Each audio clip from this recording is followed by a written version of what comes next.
Can you hear me now? No? Still muted? Oh, I'm good. Okay.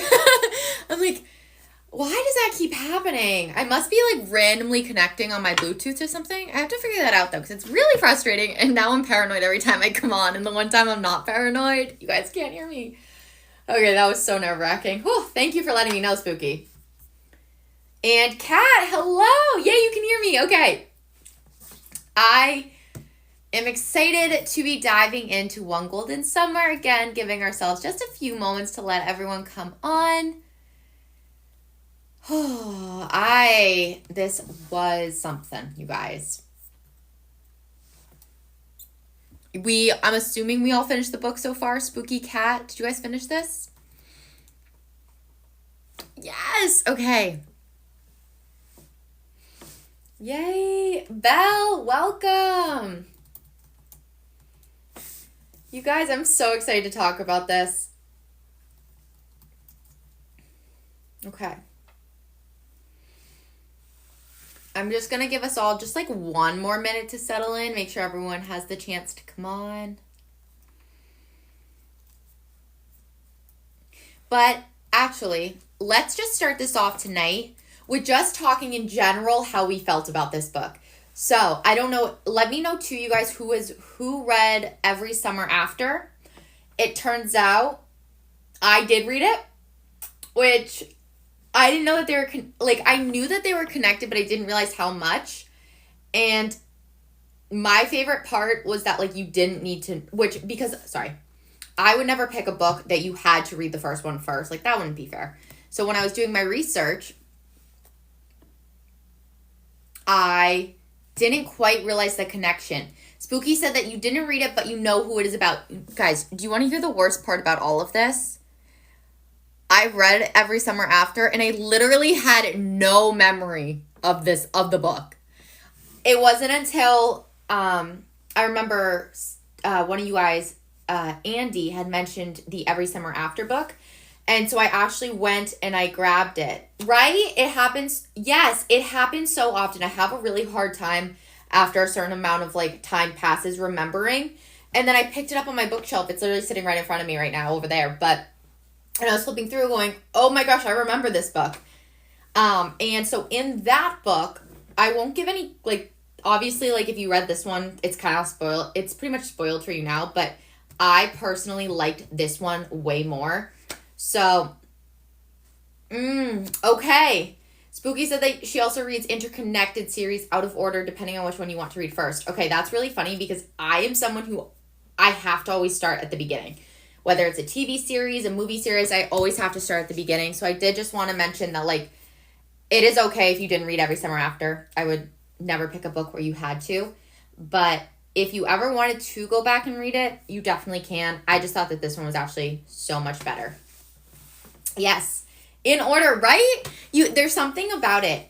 And part of the distinction between Every Summer After and One Golden Summer, because I know we're not harping on Every Summer After, but I just wanted to mention, like, to lead us into our discussion tonight was the fact that in that first, whatever you want to call it, the other interconnected book was Charlie. And in that book, we just see him being like a little bit more of the party boy, the playboy type. So this one really focused on his growth as a character. If there's a trope I like more, I'll read the fourth book first. Oh my gosh, could never be me, Spooky. So let's start this off. I know we just kind of kicked it off there with that little intro, but how did everyone feel about this book? I personally loved it. I cried. It doesn't take much in books to make me cry, but there were so many scenes in here that I cried. You loved it so much. Okay, wait, that makes me so happy. It was emotional. It was wild. You liked it but didn't love it. You liked it. Honestly, I get that. One thing that was probably a little tougher about this book was, like, especially because I know a lot of you guys, like, you read like crazy, so you probably knew where this was going to take you, right? Like, that was the only part of it that I kind of didn't mind because it was a nice, lighter beach read. and it was wild in parts. Oh, okay, wait. Belle said that there were parts that irritated me. Go on. Which one irritated you? Hey, Stanley. It was a feel-good summer vibe book. Yes, and I'm so glad that this was the one that won, because that was like the ideal book to read. I thought one part that was really interesting to me, though, was that, which I also want to just hear Belle's take on what irritated her and seeing if it's connected to this. I had a little bit of irritation at times, but it was honestly just like emotional. It was more emotional, I would say, for me. Like, I just felt it. One thing that made me really enjoy reading this was it felt real. Okay, Belle, I am so glad you said this. This is a great starting point. Let's start this discussion off with this right here. You said the one that most irritated you was you felt like Charlie just wouldn't open up to Alice and she opened up to him. It was so irritating, and I feel like the reason we all got so agitated was because we could feel it in real life. I mean, there are times, like, there is nothing worse than when you are opening up to them and they just won't open up back to you. Or honestly, vice versa. I mean, have you guys ever been in that situation where you're the one who's not opening up? Because you're not wrong. Charlie literally would not open up for her. And it was so annoying because we, as the reader, we're seeing the whole picture. So, of course, now there are spoilers. Spoiler alert. I've always wanted to say that. Was that we knew that there was going to be an issue with the heart. I knew right away that there was going to be some sort of problem with that heart, right? But she didn't know that. She didn't know this full story. So not until the end did she find out and did he really open up to her. But it was just like so frustrating because he was doing it to, quote, protect her. Question, hit me with it. He was doing it to, quote, protect her, but it was only hurting her and ultimately hurting him as well.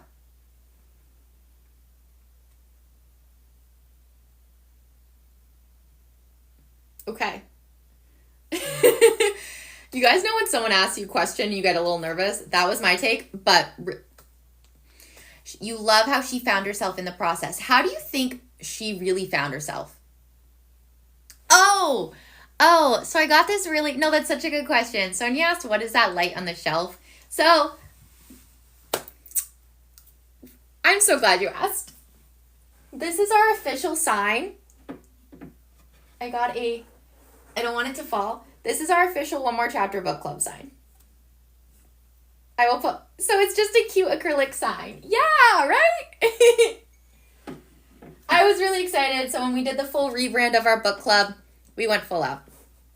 So, not that random. Such a good question. I love that you pointed it out. But one thing that was really interesting was we saw Alice grow in so many different areas. So she went to Barry's Bay, right? And she technically went for her nan. But I think she was two things can be true, right? She was going for her nan, but she was also going to escape her problems. She wanted to run away from Trevor, or he ran away from her, but then she needed to run away from the situation. And it led her to standing up for herself. Yes! There was a point in the book that I just thought was absolutely beautiful.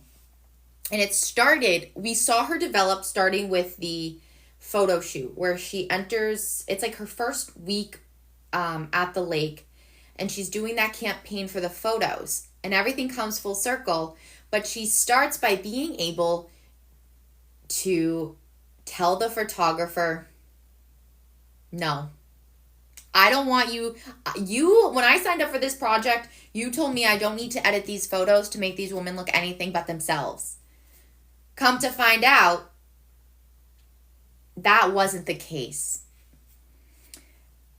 And I was so proud in that moment for Alice to stick up for herself and finding herself in that process. That might have been one of my favorite parts, because then it comes back all full circle at the end when it's her with Elise.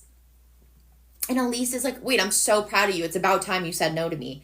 And it had me thinking about a lot of our conversations here when we were doing in the Defined Planner. Remember how a lot of you guys were talking about people pleasing? And I thought it was really interesting. Wait, she was having nightmares about Willa. Was Willa the photographer, not the photographer, but the editor of the photo shoot? I'm blanking. Yes, raise his hand as a peep. Okay, she really was having nightmares. And that's because she was such a people pleaser. And there were so many beautiful interconnected points in this book that when we're talking about one thing, it instantly reminds me of something else. So I'm trying to keep my thoughts not too jumpy, but it's all so interconnected.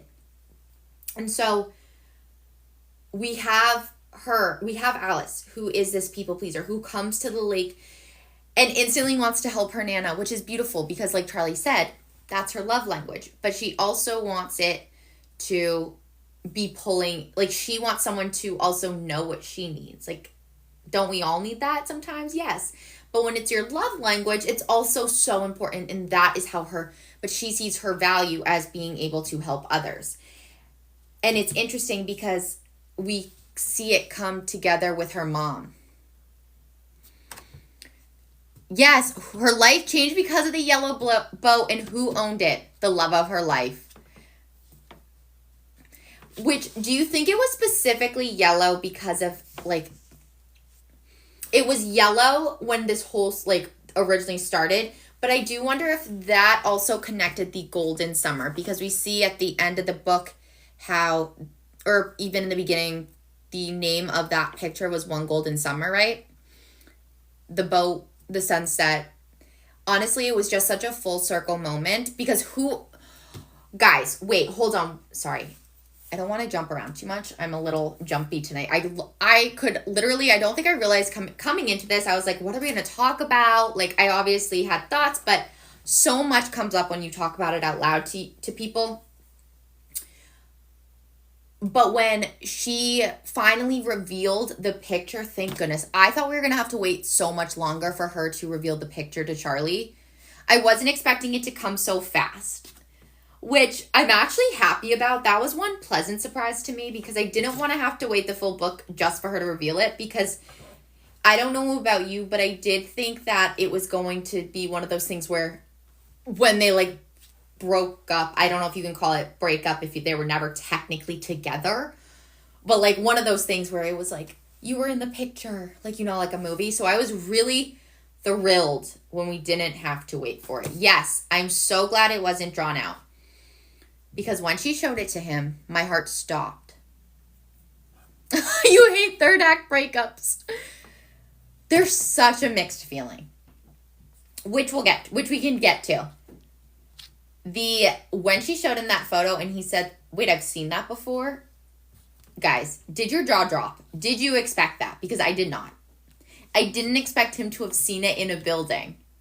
Like, that was the little details that I thought made this book feel so cool. And also, I guess in a way that felt a little unrealistic, but I appreciated it because I could picture myself walking into it. Nope, and you loved it. Yes, you guys. Okay.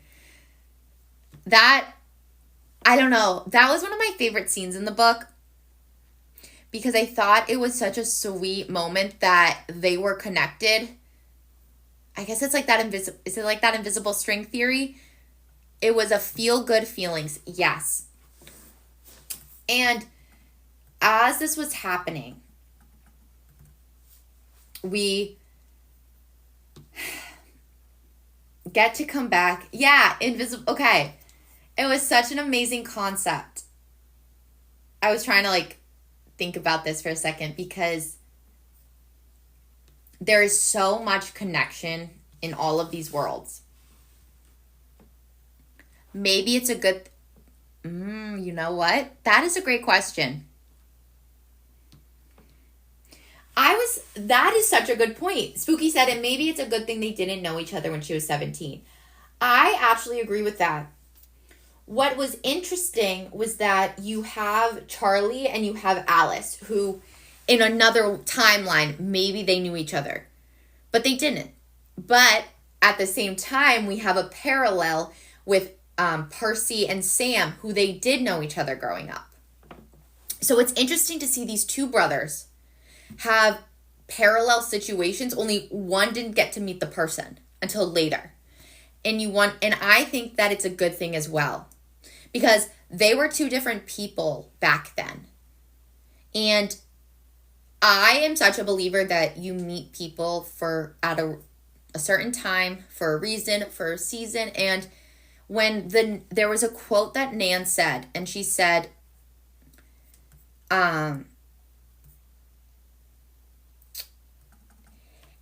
it was right here. No, it's because when you speak, he listens. When you smile, he smiles. When you need something, he offers help.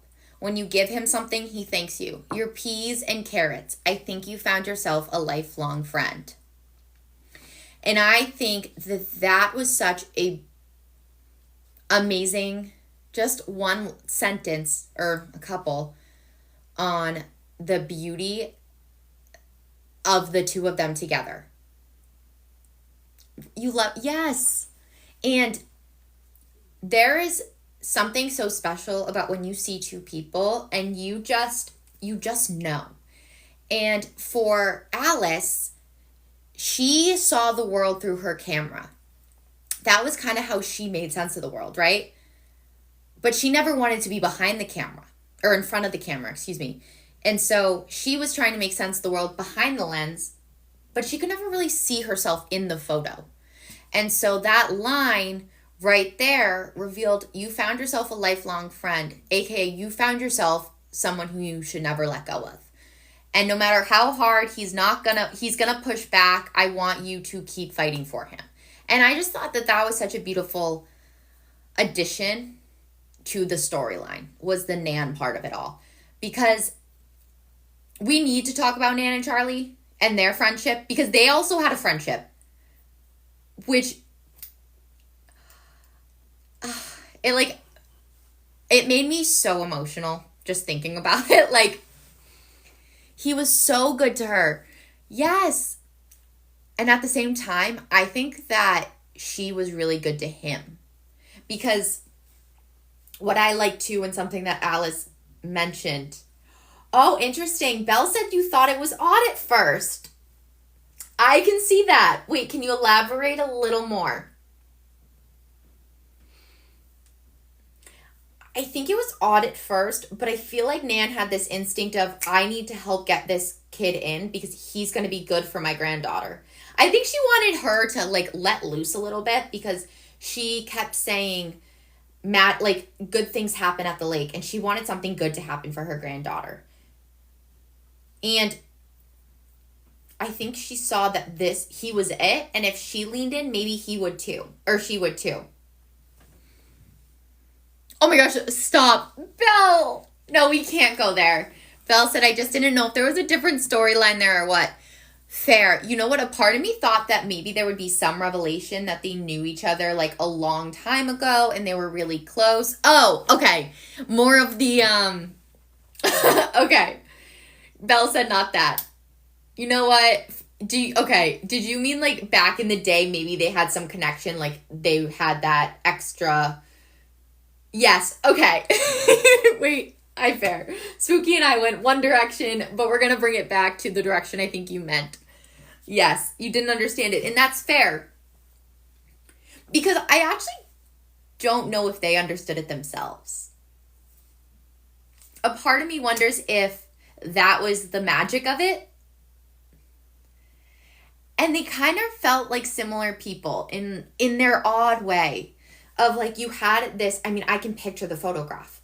You have this playboy guy, Charlie, shirtless, in his bathing suit and flip-flops, next to this perfectly posed grandma. And yet they fit. It was kind of kindred spirits. Yes. And the fact that they were going to choir together, and he also was a really bad singer, we find out, precious.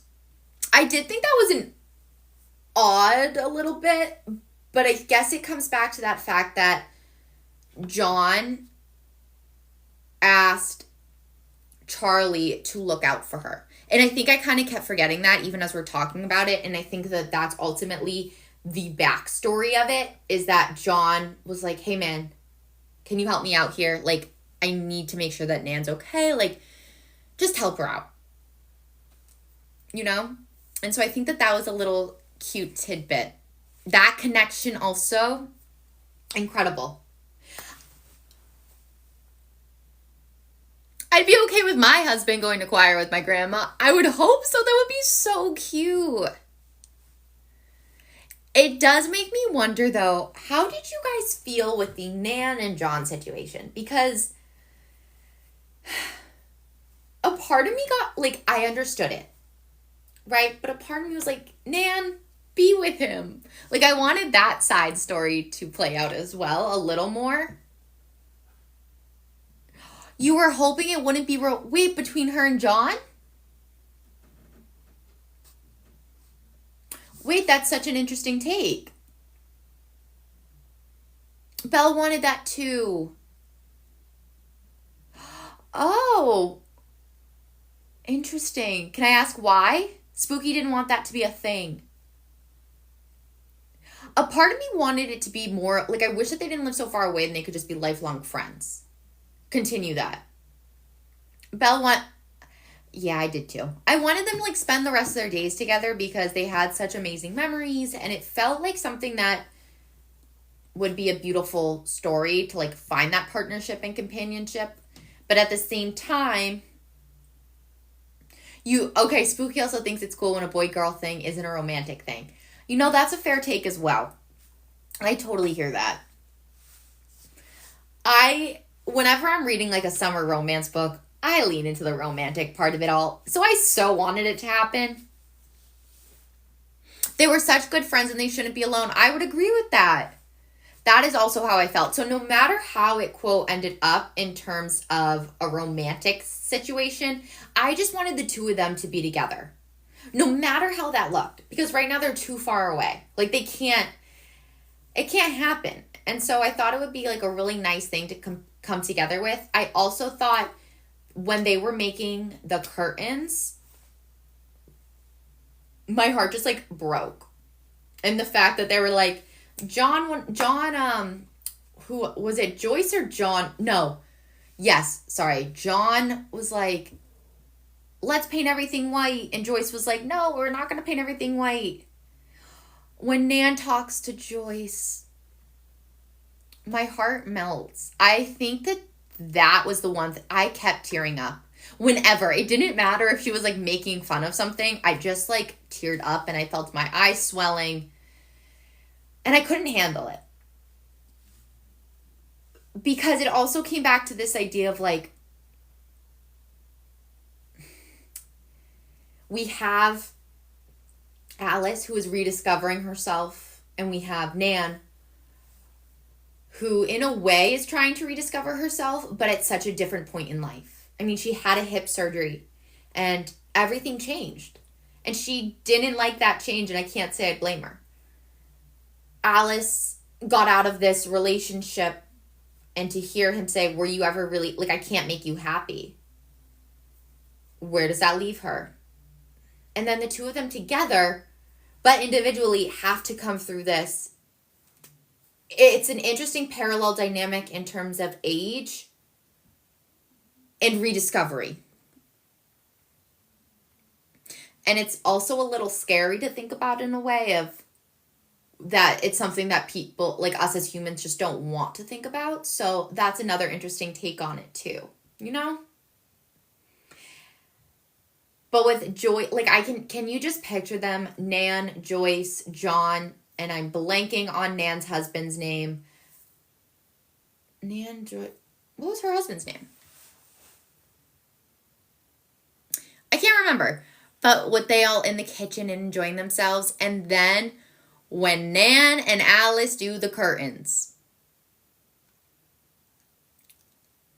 Incredible. I couldn't handle it. My heart like beated so fast because, again, it was that age dynamic. It was that parallel of two timelines coming together because you have Nan who loves the sewing, but she can't do it anymore. And then she's able to help her granddaughter through it, and they get to be a team. She gets to find her teammate. And it was just this beautiful story because then it all comes together when Alice is finding her grandpa that we don't know the name of. And it was just so beautiful.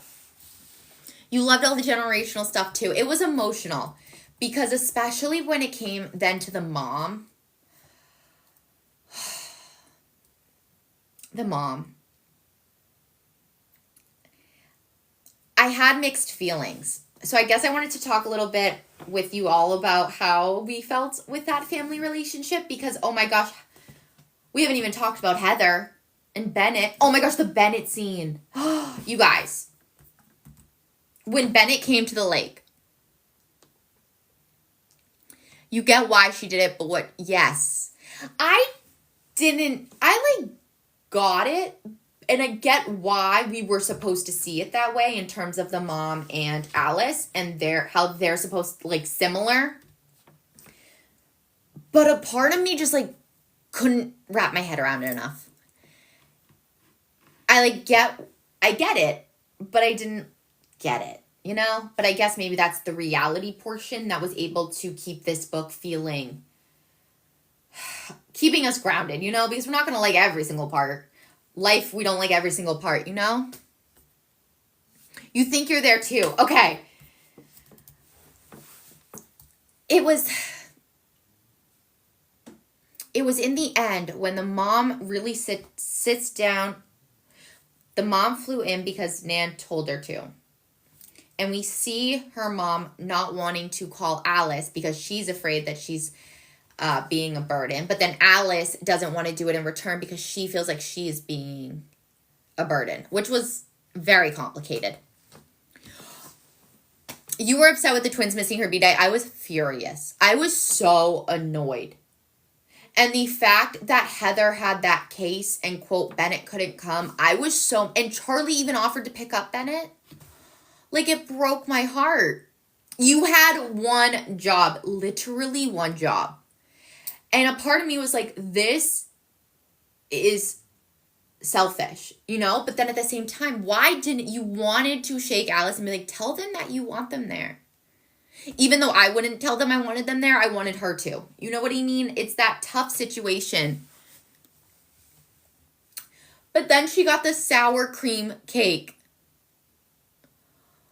The cake. Oh my gosh, there's so many little details in this book that make my heart beat even faster for Charlie.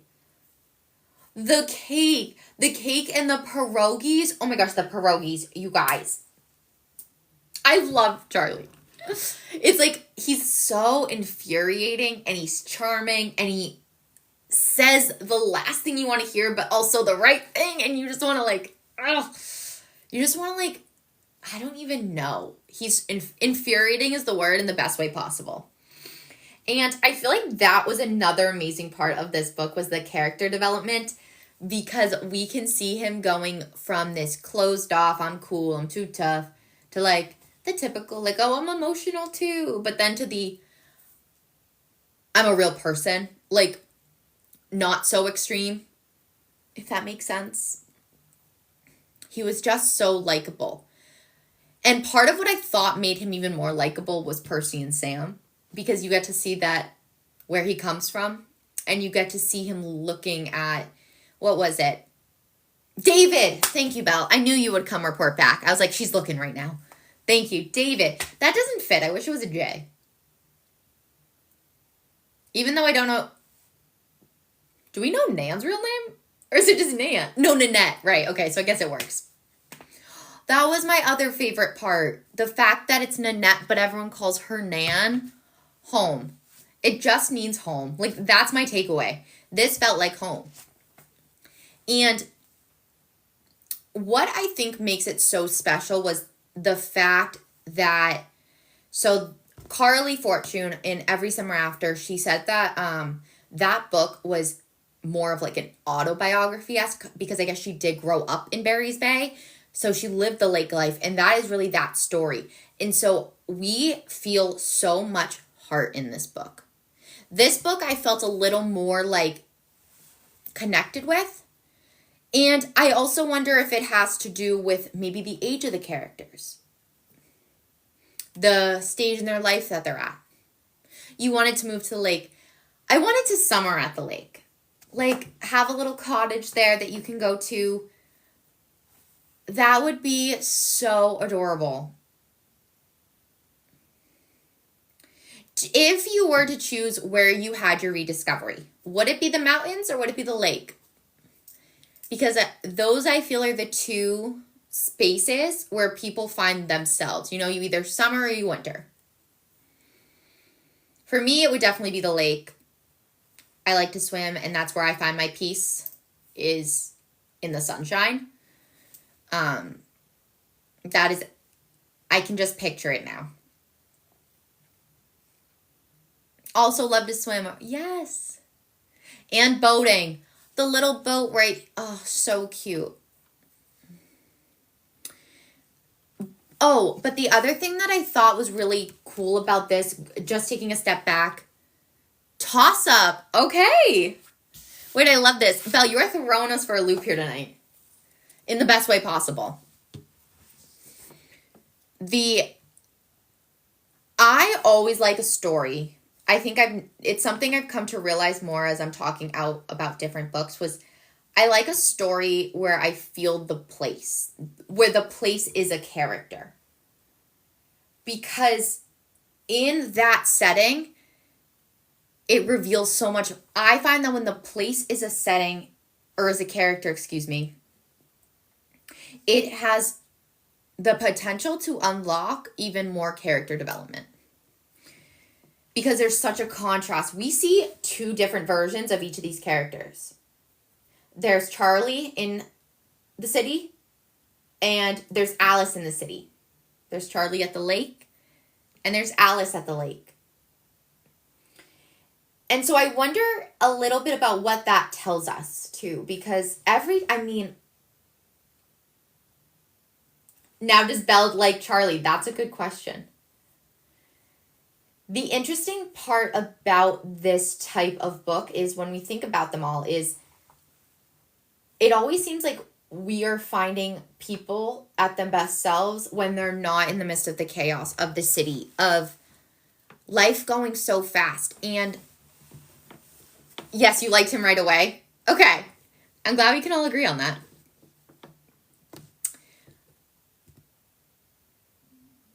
But it's interesting to me that when they take a step back, when they both escape to this different world, you could call it, things shift.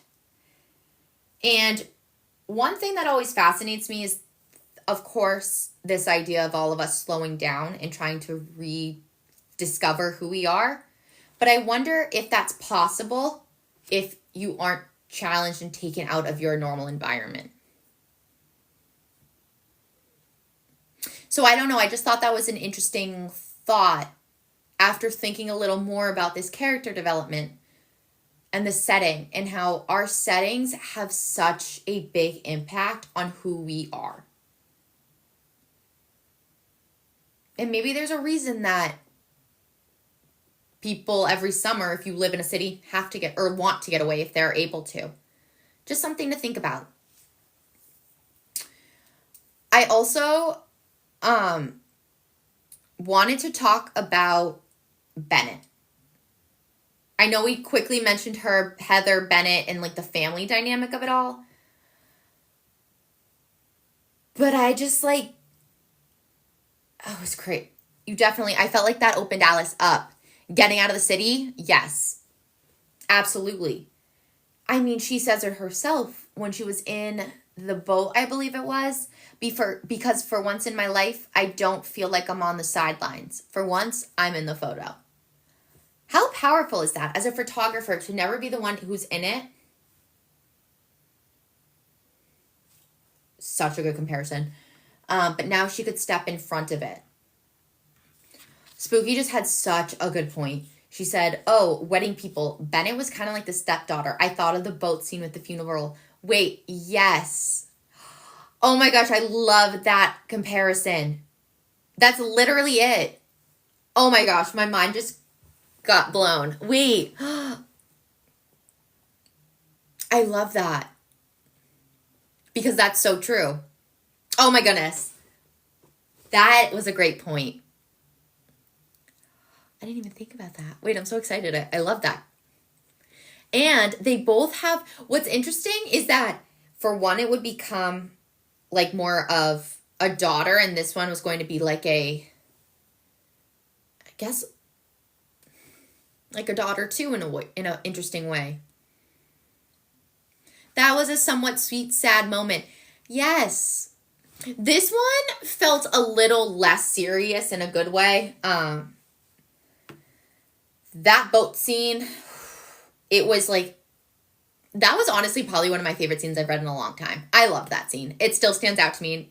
And like immediately thinking about it, it brings me back. This one felt a little less in terms of the Bennett herself and more in terms of like, I feel like it revealed a lot about Charlie and how he has such a big heart and is really great with people no matter their age. Because, oh my goodness, I didn't even realize that juxtaposition. He is so great with Nan. And then he's also so great with Bennett. Like, he's so great with all of the Everly girls. That is so sweet and really says a lot about him. And so I guess it's even more annoying thinking about how long it took him to accept his fate. Charlie is that man. He really is. And it's infuriating.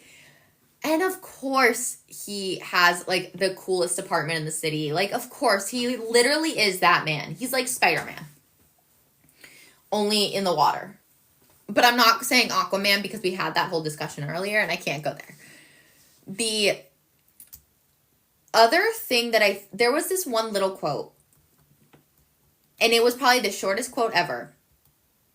I didn't expect the Porsche either, to be totally honest. Did not expect him to pull up in a Porsche. I expected a pickup truck, to be totally honest. A part of me still wishes he had a pickup truck and then somehow in the city he drove his Porsche or like he had the two cars because that man needs to drive a pickup truck. Or just like a big truck, you know? There was a little quote when they were describing how Charlie was looking. I think it was either Charlie. No, sorry. It was on page 54. And so it was when, what was this in discussion about? Because it was the little quote was, let me just pull it up for a second because it was written really nicely and it made me feel something. So I highlighted it. Okay, yes. So it was when Alice was on the mountain or on the cliffs and she was watching the kids jump off and she says, I watched them do it again and again, climbing and then jumping one after another with a pang in my chest. It's sadder than longing, softer than envy. I think about the girl I was at 17, untamed hair, baggy dresses that have swallowed me up, painfully shy. That moment right there, I think we could all relate to that. No matter where you were at 17, I think we all look back at one point being like, I wish I stepped out of my comfort zone a little more and I wish I just did the thing instead of thinking about doing the thing. And I loved that little description of it's sadder than longing, softer than envy. Something beautiful was written there that just stood out to me. And I just wanted to mention it. And it was a beautiful contrast between a different quote that I highlighted. I love quotes.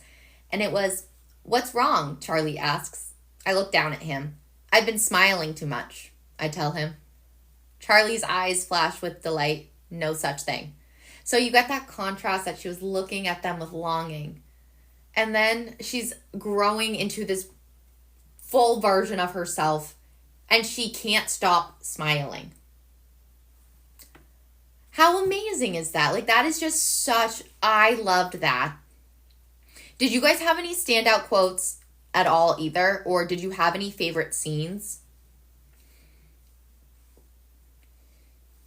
For favorite scenes, I can only remember the ones that made me cry right now. One of them that, so I guess I would count it as a favorite scene, even though it was so infuriating, was whenever he would push her away. Every single time you knew it was coming, and yet it just kept happening.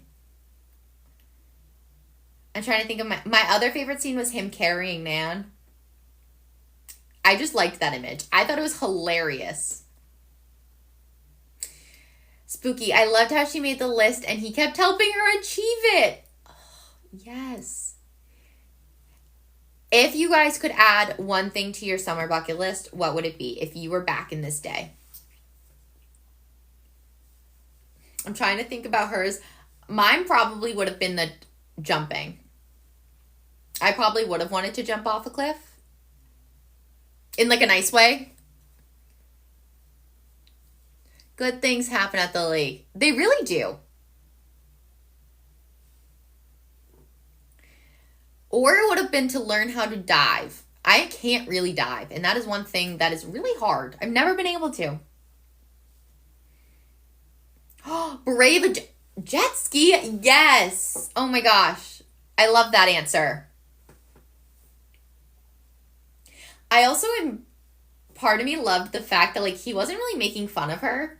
He was just like, let's do it. And it was so opposite Alice Everly that like you need someone to balance you out like that.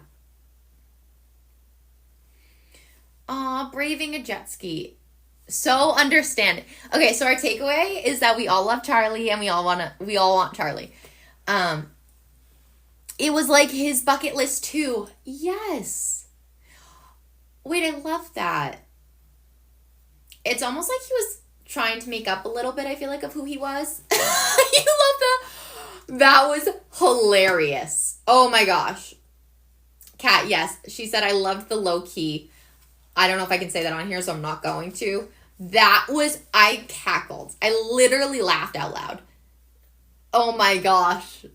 When he read that, and he probably just wanted to, like, fall over of laughter, but he was like, I can't laugh. I'm, like, just picturing him being like, don't laugh, she's serious, don't laugh, right? Like, oh my gosh, it was so funny. Not Nan telling him to go get her the drink. Oh my gosh. Or just have some chocolate. Nan was a riot. We all need a Nan in our life. That was another takeaway of mine. Oh my gosh, she was so funny. Stop. Oh my gosh, Spooky, you're remembering all these little details. Yes. Oh my gosh, and ringing the dinner bell. It literally was her summer of 17 if she could go back. No, you couldn't get mad at her. You could not. Because she was so funny. She was so herself. And she loved Alice so much. And you could tell that she was also hurting a little bit. And the way that they could get her out of her shell was so good. Oh. Wow, how did I forget the phone call? That was not okay. Didn't like that. The phone call confrontation. That was not okay. I mean, she definitely stepped out of line there. And Charlie stood up for her. But when he hung up, everything. Like, collapse. He needed to help her, and that was how he could do it. And the fact that everyone respected him for it really showed... It showed me actually more character about their family and how they really know that, oh, Alice needs someone who's going to stand up for her and actually kind of like bulldoze, you know what I mean? And not be afraid to hang up the phone, say no, push yourself in the right direction. And it's something that can be really scary to do. So the fact that Charlie is sometimes the brave enough one to step up for Alice is so important, because it's not easy to say no when it's something that you actually like want or feel like you need. And the fact that Heather and the dad kept pushing, in that moment I was like, what is happening? No. Belle said that's when I felt like he would fit in with their family. Yes. A part of me got nervous in the moment that they would butt heads. I felt like the dad seemed a little random to me to be involved. Like, I didn't really get where he was thrown in with the mix. It felt like we were supposed to get to know Heather a little bit, and then all of a sudden the dad was there. Like, I get it. The dad just felt like, also she has a dad? No, exactly. I felt like that could have been, you know how in the TV shows the kids never seem to have parents, even though I know they do. It felt like one of those in an interesting way. And it would have been okay if we never even met him. I wanted to know he existed. Maybe? I don't know. I felt a little weird about that. Especially in the last scene when he came from work. But it revealed some more family dynamic in terms of Heather and what she's like. And then it's supposed to contrast Charlie's family, who couldn't be more different. Like, literally couldn't be more different. Which is also interesting. Just saying, like, that's... Man, there's a lot of complicated dynamics in this book. If you break it down. Oh, that's...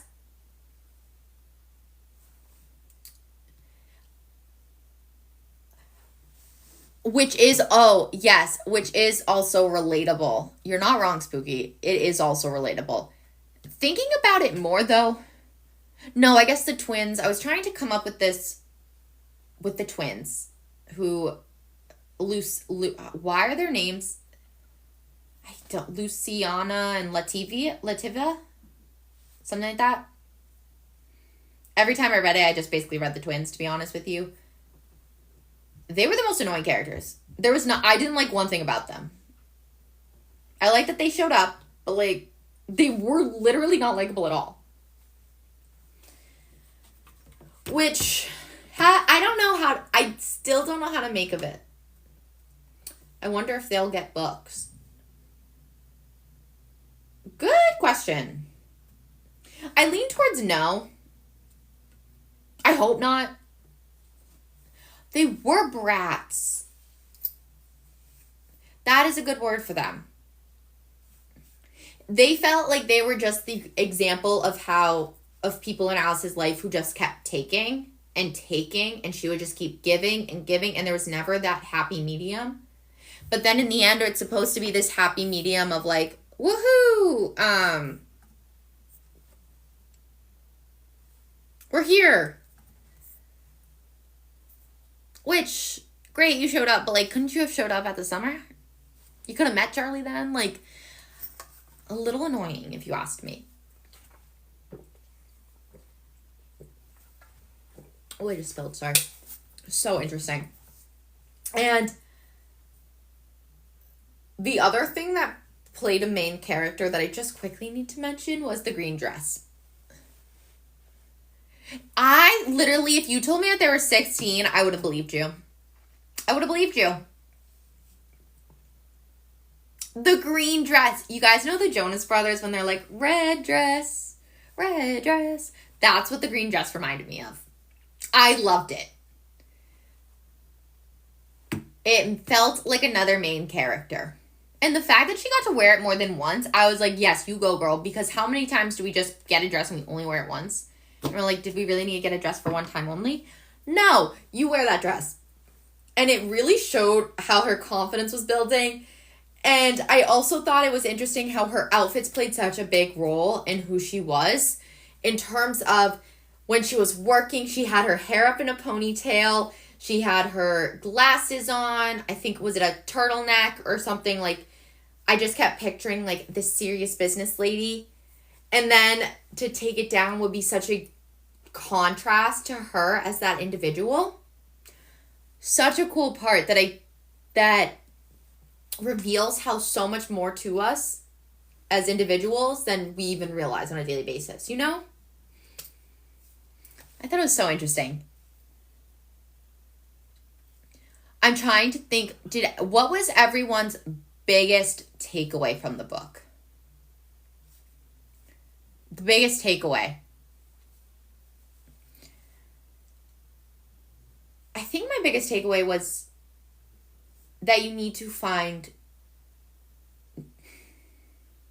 joy in what you're doing. Spooky. I just want to be on the lake. It may solve my problems. Wait, that's so funny. I love that answer. That wasn't what I was expecting. You know what? Just see where the sun takes you. And don't forget, good things happen at the lake. Yes. I loved that saying. Okay, maybe that is all of our problems. We just need to be on the lake. I wish I could say that. You can. Let's do it, guys. Let's just all go to a lake. I don't care where your lake is. Oh my goodness. I think that maybe that would solve everyone's problem. That was the best answer. I love that. That's hilarious. I think... You guys, that was everything. I am so glad we read this book. We're getting a cabin on the lake. Honestly, that sounds so nice. I don't know how to make curtains. Can someone learn and we can make curtains? Isn't that the name of a thriller book? Cabin on the Lake? Of course you can, Belle. I love that. Someone has to. We had four...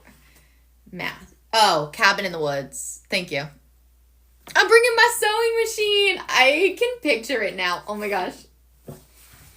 Wait, I love that. Honestly, that would be so cool. And yes, it was Cabin in the Woods. That's really... Okay. I love that. Oh. That's your dream. We'll see. I think one of the other takeaways in this book is to follow your dream. And to not give up on it. I really do. And I think we saw that through so many different people in this book. Stop. You literally looked at lake houses. I think Carley would actually love that. And I'm not going to lie. A lake house sounds so nice. I feel like it's just live life. I would agree. Live life to the fullest and how you want to live it. I love that. Those are some good takeaways, you guys. We've got live life and we've got live at a lake house. And find yourself a Charlie. Maybe be a Charlie. Hey, Christy. Those are some good takeaways, you guys. Just living.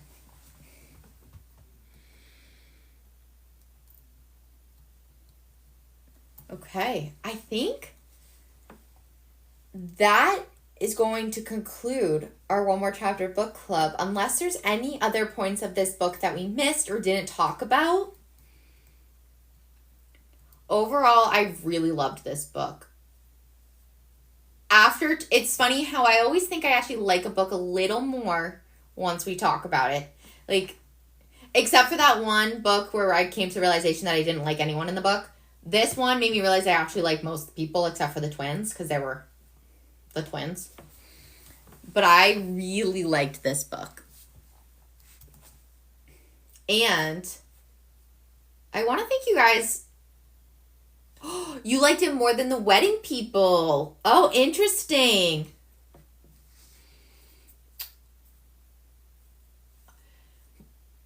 I'm trying to think back. I feel like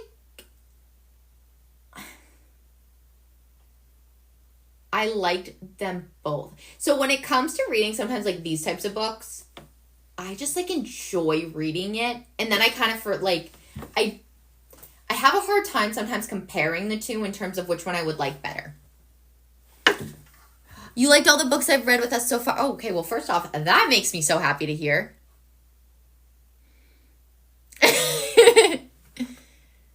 They are also, I think, too... Wait, Wedding People was your favorite. Oh my gosh, that's amazing. I liked the dark humor of Wedding People. And I liked the happy, good vibes, whether happy, you know what I mean, of like light reads for this book. Christy said, I'm so late, but I see we are moving to a lake. Planner Book Club lake community. Perfect community. You guys know the how they have in Florida.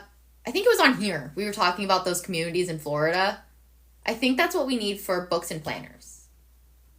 I think we could make it happen. I love that idea. Christy, did you read One Golden Summer?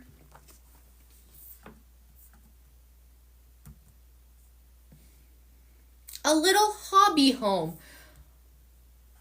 Oh, okay. Did you like it? But also never fear, because I do upload these the next day to Read. You loved it. Oh, wait, I'm so happy to hear that. It was so good, you guys. I don't think that there was too much not to like, which is a good feeling. I feel like that's kind of if there was a genre for it, it would kind of be like that feel good, what's not to like. You have character development, you have a character of a setting, which is like my favorite, and you have fun, witty banter. You gotta love the banter. If there's not banter, I don't want it. In a romance book. Like, I like a little banter.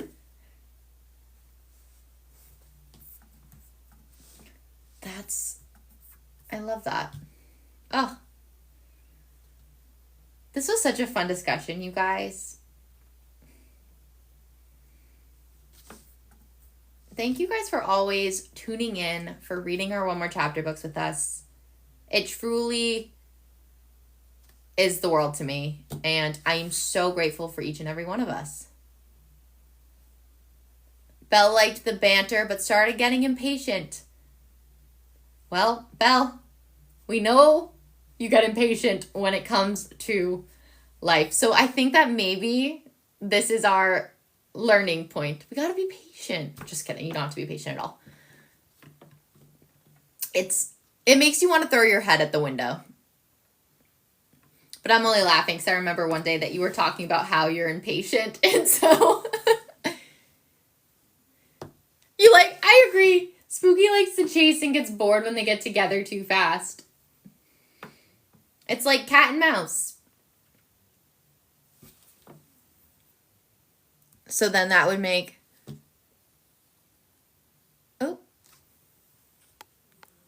Well, that's weird. Not it's saying I have inactivity on my live. I don't remember what I was saying. Rats, I hate when that happens. That was one of the parts you didn't like. Interesting. I love the banter. I thought it was so funny. When we were reading this on live, there was a moment in the book when I literally had to make sure I didn't just start laughing. Because I thought it was so funny. Everything the first third/half the book, I was laughing, crying. And then the second part, I was just crying. I hated that part, Spooky. I was like, this isn't going to work. Why are we even trying?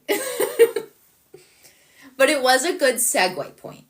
It really got that segue into let's go from non-committal to we got to commit.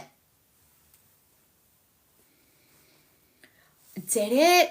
Oh, no. See, okay, well, not no, because that's valid. But it made me feel like she was caving because she wanted it, but knew that that's not who she is. I thought it actually made me, I thought that it gave Charlie too much power.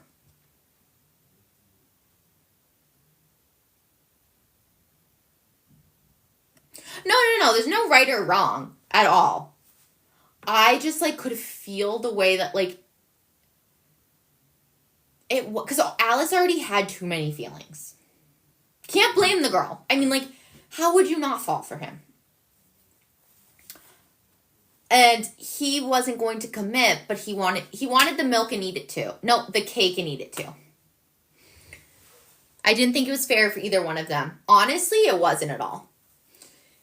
Because it was torture for Charlie because he knew deep down that, like, he couldn't have this, even though, like, he could. He just was hiding. And then it wasn't fair for Alice to go into it being like, I have feelings for you, but I'm going to pretend I don't. Like, even Nan could see how like, crazy this was. Like, it wasn't going to work. That part actually was so frustrating because I was holding the book going, don't do it. Don't do it, girl. Don't do it. And then she did it. And you just know it wasn't going to end well. But that's it's interesting though to see it, like, from the other point of view. So, like, Spooky saw it in one way, we saw it in a totally different light. And it's just so fascinating. That's why it's always so good to talk about these things, because everyone has their own different interpretation of it, you know?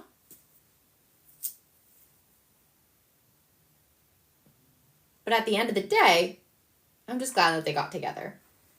I'm so glad that, who was it that originally called her to go to the hospital? I think it was Percy. Thank goodness. Because imagine if she didn't. Imagine if it was, imagine.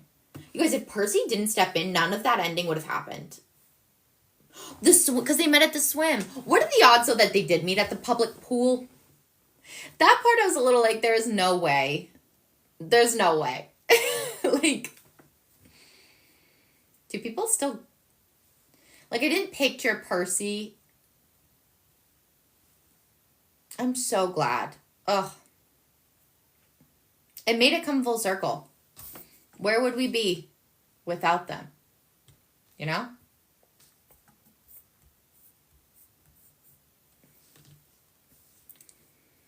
Ugh. I don't know what I enjoyed more, reading or talking about the book. I love talking about this book. It was so fun, you guys. I'm trying to think if there's any other little points that I haven't talked about. Yeah, no, like, this is, like, it's always the books that you're not, like, sometimes, like, the books will surprise you as to which ones you are enjoying talking about, and that's when you know you end up liking it a lot more than you came in with. I'm trying to think. I think we covered literally every part of this book.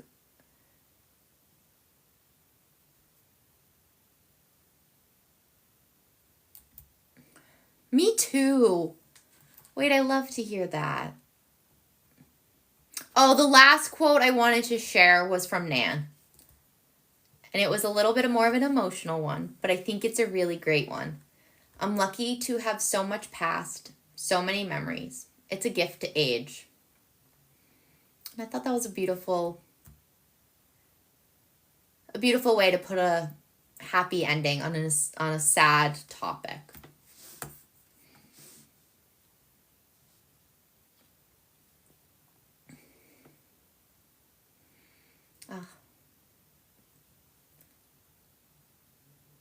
Thank you, guys.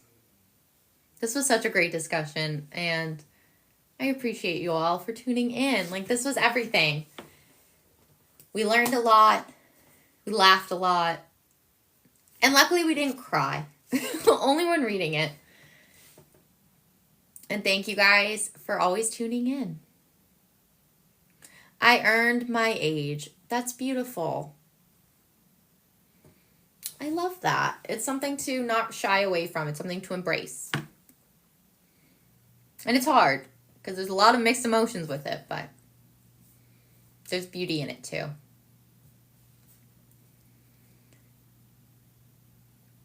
And so, August, I will be announcing our book pick tomorrow. Next month will be an author spotlight, which will be extra exciting. And so there's a little bit of a quicker turnaround due to the fact that I had an event last week. And so it will be August 21st. And because the last weekend of August is also Labor Day, so I don't want anyone to be gone and miss our book club. So stay tuned, you guys. Tomorrow morning, I will be announcing our author spotlight, and I'm so excited. I will talk to you guys all again tomorrow. Thank you guys for tuning in to our One More Chapter book club. It is always so amazing to have you all. Good night, you guys.